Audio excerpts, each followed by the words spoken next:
में भाग लिए हैं, क्योंकि यूजीसी के सभी लोग के समर्थन में डिस्टेंस से छात्र स्टूडेंट को यूनिवर्सिटी में परेशानी होती है। इसके हक के लिए आज पूरे सभी समाज के लोग सड़क पर। आप चाहते हैं कि यूजीसी बिल लागू हो? हाँ, इसका मैं समर्थन करती हूँ। जिसको नहीं माना समर्थन करने का वो जाए अपना पाकिस्तान।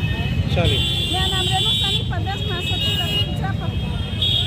ये धरना प्रदर्शन कर रहे हैं। यूजीसी कानून को लेके हम लोगों ने चरणबद्ध सारे लोग मूल निवासी आज रोड पे उठ रहे हैं। ये दोहरी नीति जो सरकार की जो चल रही है कि एक तरफ लागू कर रहा है और एक तरफ बंद कराने का बाद काम कर रही है, क्योंकि वहाँ कोर्ट में जो बैठे लोग हैं, जो मनुवादी सोच विचारधारा के बैठे हुए जज है, जो हमारी हित में हमेशा बात नहीं होती है। हम लोग भी चाह रहे हैं कि कॉलेजियम सिस्टम हटे। जिस तरह आईएएस अफसर, आईएएस और आईपीएस का जो एग्जाम होता है, उस तरह एग्जाम लेकर जज का बहाली हो। जहाँ हमारे समाज के जज जाएंगे तो हमारी हित की बात होगी और यूजीसी कानून जो है वो लागू करके करें, और हम लोग यही चाह रहे हैं।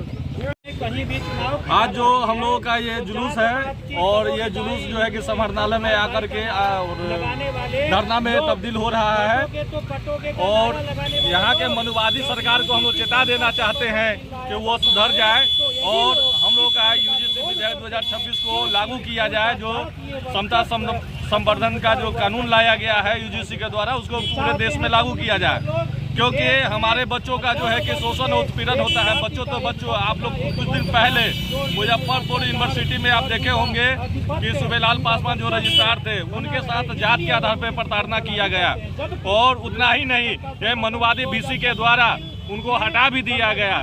अगर हमारे लिए कोई कमेटी होती, हमारे लिए कोई न्यायिक एजेंसी होती, तो हमारे साथ इस तरह का भेदभाव नहीं सहना पड़ता। इस भेदभाव के कारण हमारे लाखों बच्चे हैं जो कि यूनिवर्सिटी में पढ़ाई करने तो जाते हैं, लेकिन बीच में ही वो अपने पढ़ाई को छोड़ करके वापस हो जाते हैं। वो पढ़ाई को पूर्ण नहीं कर पाते हैं। आज़ादी का 80 साल बीतने को है, उसके बावजूद अभी तक ले पूरा दलित पिछड़ा को मिला लीजिए तो 2% भी बच्चे नहीं है जो यूनिवर्सिटी का मुंह देखे हैं।